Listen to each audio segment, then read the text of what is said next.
The Locked On Podcast Network presents the College Sports Big 3 in 30. The three biggest stories in college sports. From our local experts at the Locked On Podcast Network.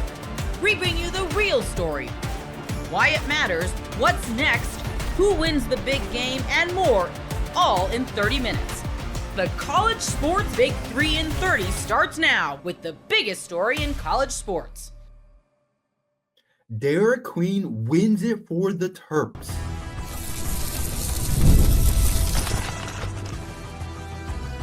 You are Locked On Terps, your daily podcast on the Maryland Terps. Derik Queen wins it for the Maryland Terrapins on a buzzer beater against Colorado State.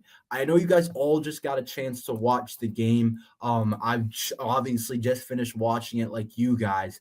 But first of all, what a game. The Terps showed perseverance. The Terps showed a lot of stuff that I didn't know Maryland could show in that second half. And we found a way to win. And at the end of the day, that's all that matters. It didn't look great for a little bit there. It didn't look awesome for a while. That timeout that Maryland took to get a chance to have a last-second shot felt like forever. I was just sitting there like, dang, we lost to a team we were absolutely better than, a team that we should have beaten, and all those different thoughts were going in my head as Maryland got a chance to be able to win the game. And I wasn't sure what they were going to drew up. I wasn't sure what Kevin Willard was going to do.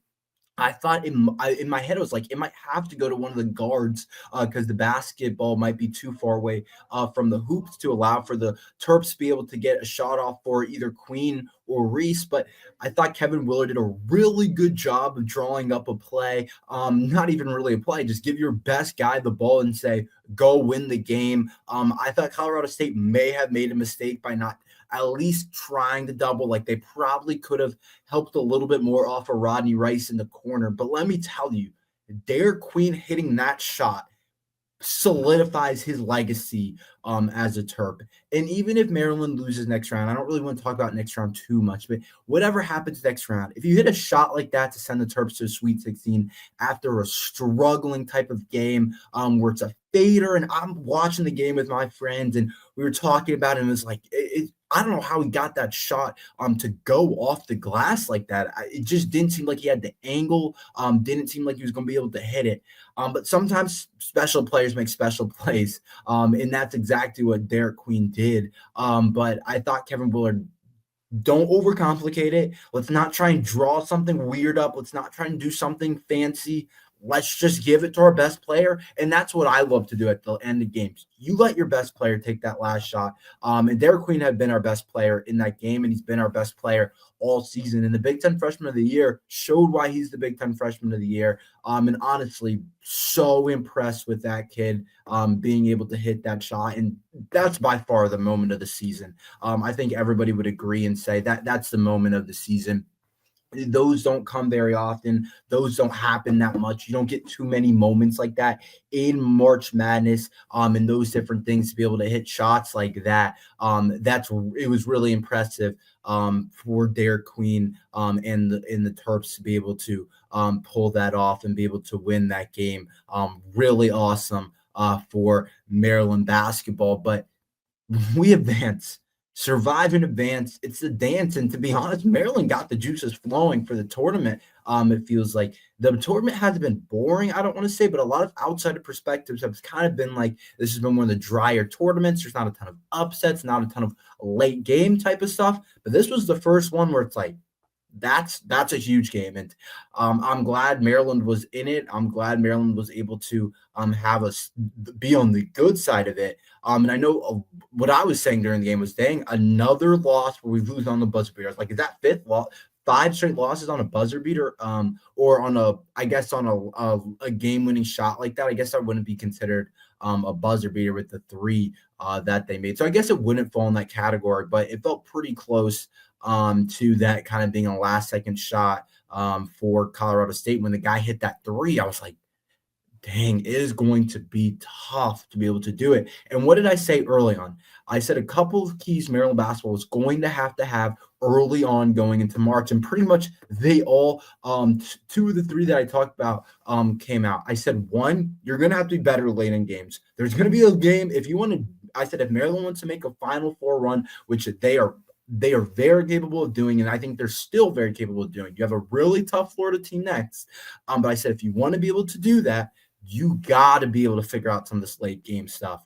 And I think I don't want to say we figured it out. We got a lot of ways to go, and Queen hitting a shot doesn't mean we figured out how to win late. But still, it's definitely a good sign of having to improve. And you got to get a little lucky. You got to be able to win games late, and that's what Maryland did.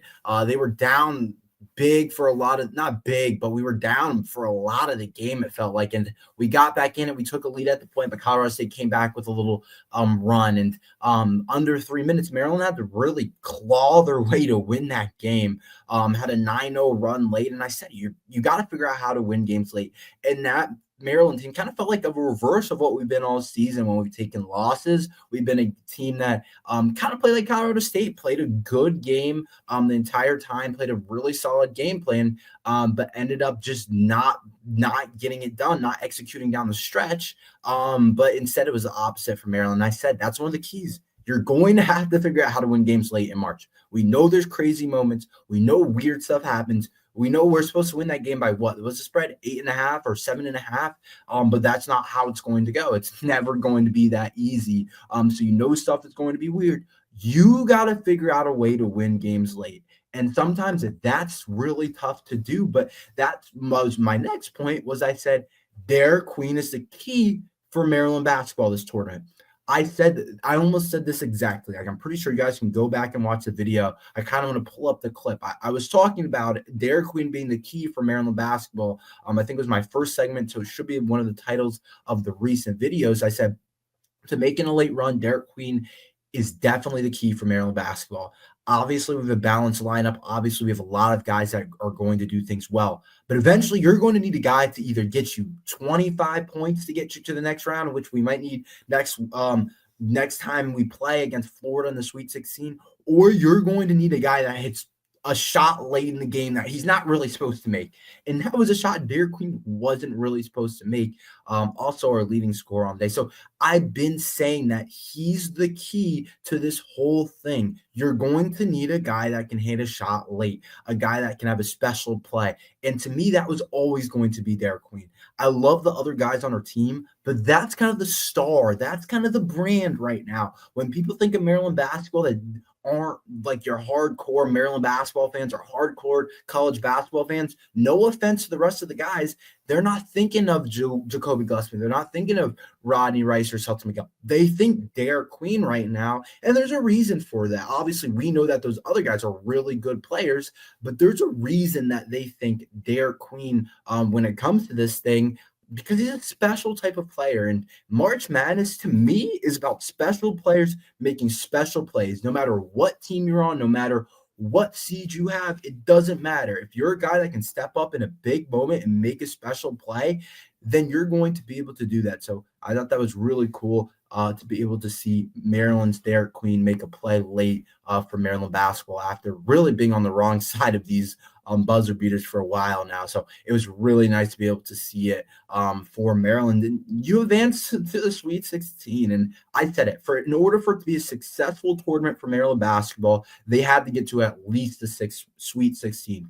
And we're here now, and we're going to play a really freaking good Florida team. I watched them. They're beatable, though. I watched them play UConn. That Florida team is beatable. I think they're really good, but they're beatable. But I think, obviously, I don't want this thing to end. But to me, it's been a pretty good tournament. I know it was a tough win against Colorado State, but we're at the part of the season, it doesn't matter anymore. It doesn't matter what it looks like. It doesn't matter how it goes. We're at the part of the season where if you win, we don't care. Just keep going, keep playing. If you're going to win the game, however you're going to win the game, doesn't matter to me, doesn't matter to most people. Just figure out a way to win games. Like early on in the season, if we beat like Bucknell by only 8 points, let's say, we would look back and be like, we don't look that great.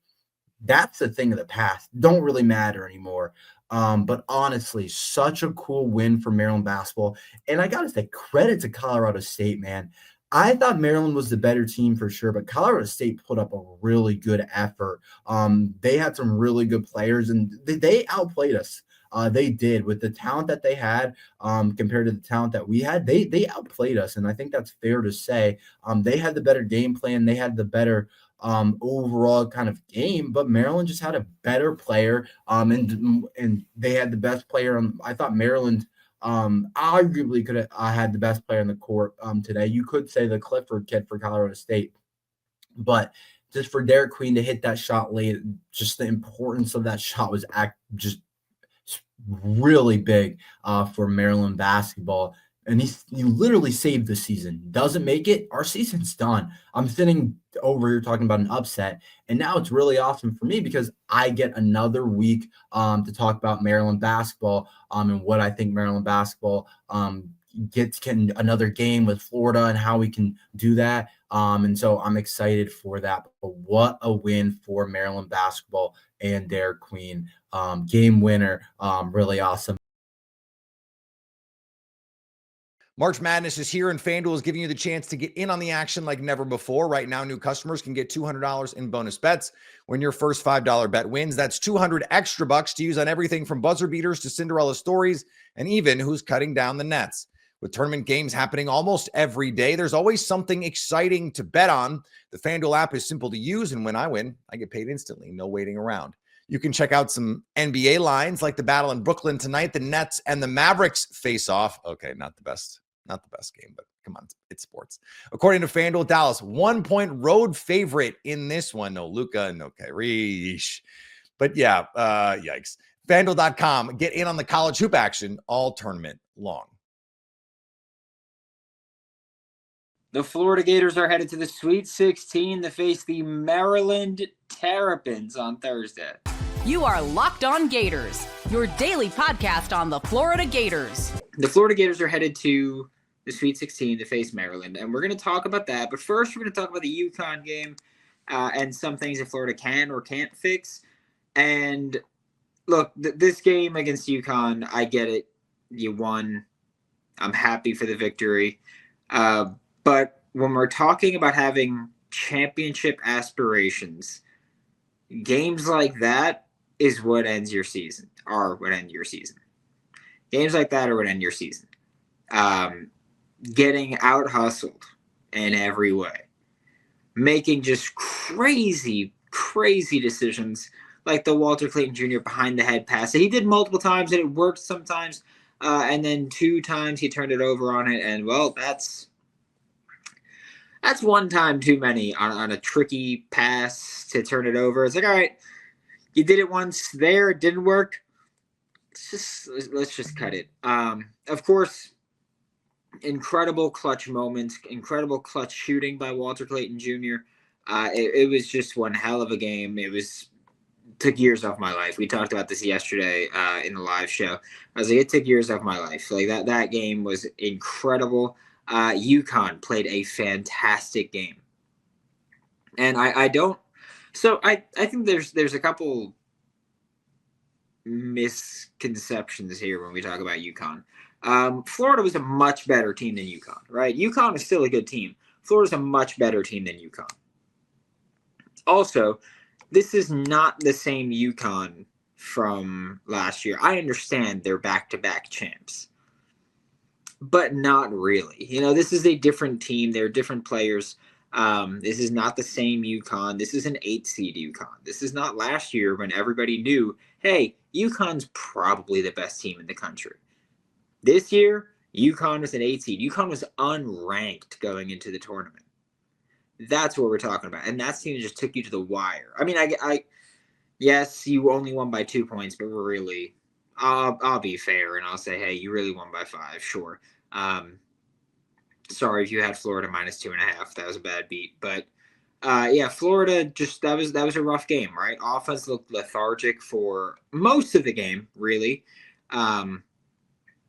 And defense also just they had a ton of their switches and sometimes it worked, but oftentimes Florida just seemed like they were really out of it. We'll talk a little bit more about the switches later on, but I did want to talk about Elijah Martin a little bit because last week when we were starting true tournament coverage once Selection Sunday had passed, I said that Elijah Martin was my X factor. I had said that, hey, Elijah Martin's the guy that I look at, and I say, well, he's got Final Four experience.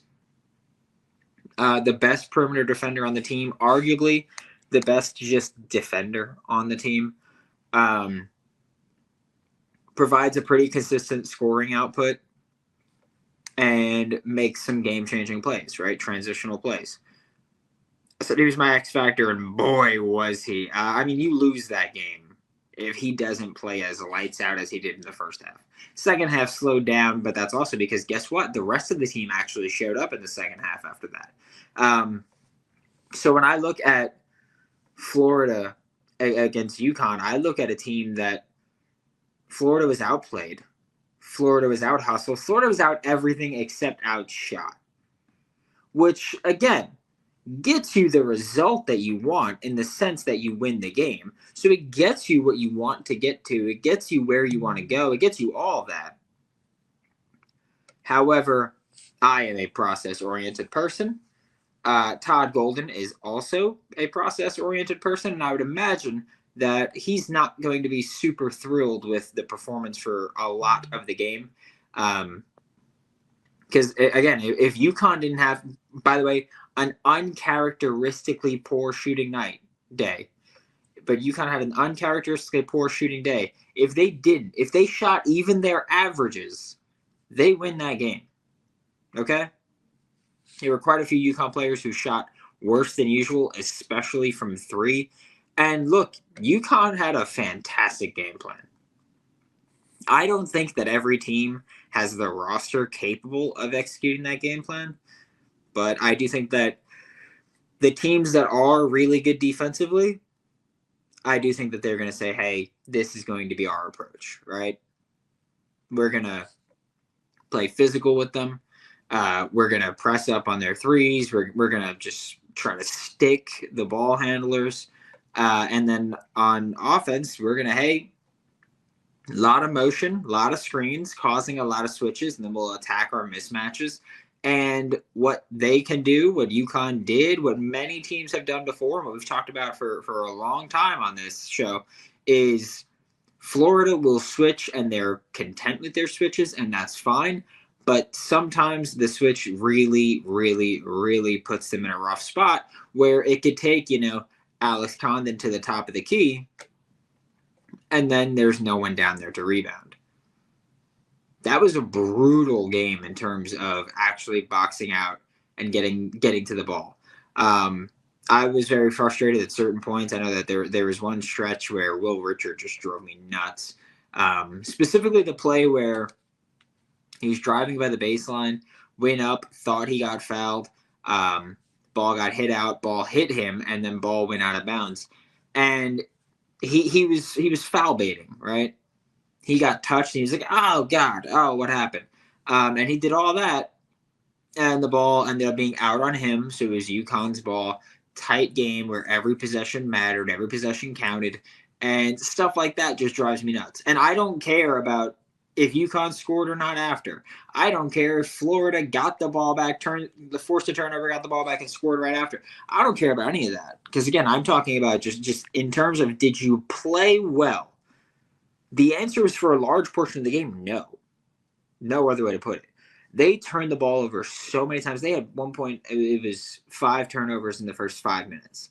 And, yeah, they ended with 12, which when you look at that translating over, that's all right, 35 minutes of 7 turnover basketball. That's great.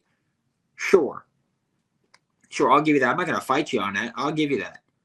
But this was a game, and this was a team where Florida did not play like a national championship team. Again, I think that maybe that's a good thing in the sense of hopefully that'll be the wake-up call, right? Hopefully this game will be the wake-up call that the Florida Gators may have really needed and will hopefully be able to avoid for the rest of March Madness, however deep they may go. Again, they're going to the Sweet 16. They're playing this Thursday against Maryland, which won another crazy game there. But this is a game where Florida has to show up And Maryland is the team that's capable of getting physical with you and battling you that way. I said yesterday, Colorado State was the team where I look at it and I say, well, I think Maryland's the better team. And I think that Florida is a better mismatch for Colorado than they are for Maryland. Or for Colorado State than they are for Maryland. So I was hoping to see that, but that's not what we got. March Madness is here, and FanDuel is giving you the chance to get in on the action like never before. Right now, new customers can get $200 in bonus bets when your first $5 bet wins. That's 200 extra bucks to use on everything from buzzer beaters to Cinderella stories and even who's cutting down the nets. With tournament games happening almost every day, there's always something exciting to bet on. The FanDuel app is simple to use, and when I win, I get paid instantly. No waiting around. You can check out some NBA lines like the battle in Brooklyn tonight. The Nets and the Mavericks face off. Okay, not the best game, but come on, it's sports. According to FanDuel, Dallas, 1-point road favorite in this one. No Luka, no Kyrie. But yeah, yikes. FanDuel.com. Get in on the college hoop action all tournament long. Our favorite frauds are going to the Sweet 16 after dominating Iowa State. You are Locked On Ole Miss, your daily podcast on the Ole Miss Rebels. Listen, this was a massive game for the Ole Miss Rebels. Rarely have I seen Ole Miss basketball put it all together like they did in this game, especially from the outside. Like I said, we're going to do some box score cleaning in the second half of this show, but it was imperative they shot well. They played defense well. They turned Iowa State over. They did not get mauled on the boards after absolutely getting mauled the first 5 minutes. After Iowa State had 10 rebounds or so in the first 5 minutes of the game, Ole Miss pretty much played them even the rest of the way. And when Ole Miss rebounds at the same level as you do not beat Ole Miss.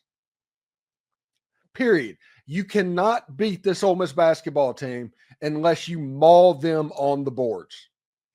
That is the recipe for beating this team. Look at what Mississippi State did.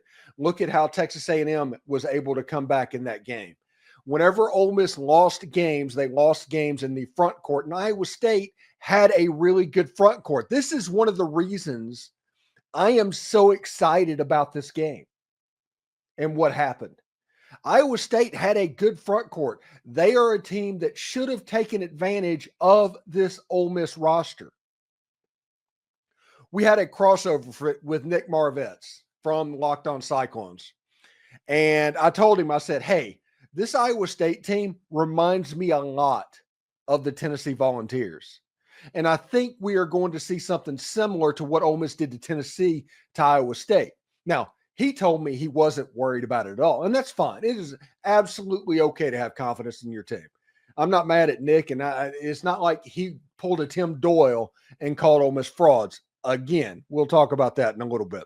But it's a situation to where Ole Miss going up against a very, very good front court where they were massively outsized in this game and held their own to the point where they only got out-rebounded by the end of the game by about a factor of 4. Iowa State didn't shoot the ball particularly well in the first half. Ole Miss got another big lead, extended that lead in the second half. There was a little bit of a comeback to where Iowa State, I think, cut it down to 10 points with about a minute to go. Ole Miss pushed that out and won the game relatively easy. This was a destruction.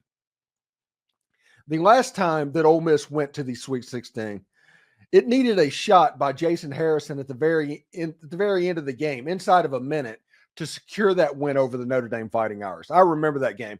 I snuck into my office in the Navy when I was there. We had a TV, like one of the old tube TVs that you would wheel into classrooms that were sitting in there. And since I lived on base, I knew that TV was there.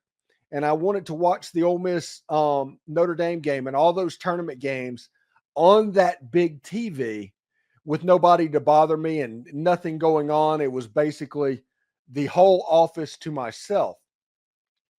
And I sat there and watched all of those games, all the way until the heartbreak in the Sweet 16 against Arizona. But this game gave me the excitement that I had going into that game. Listen, we had a video this week that got over 7,000 YouTube views about basketball. As the Ole Miss fan base, give yourself a round of applause.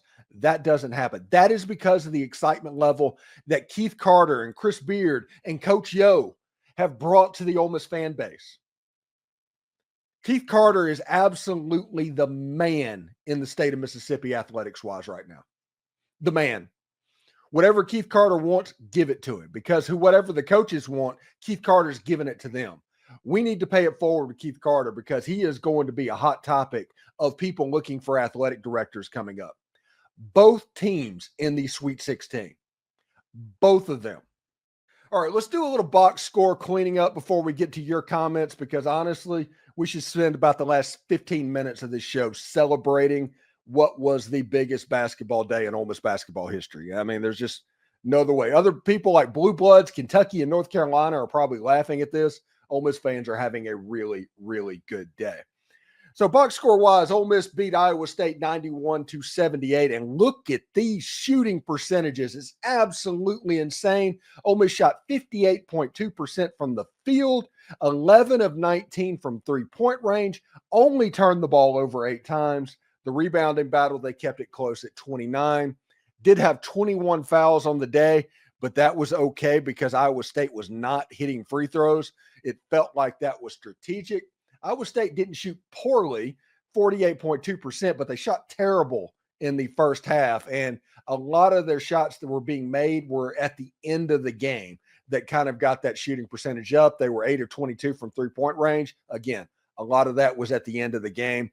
15 turnovers, 34 rebounds, 19 fouls.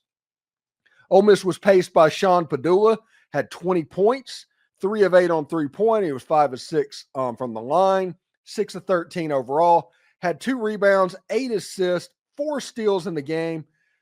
Basically a locked-on Ole Miss player of the game level performance.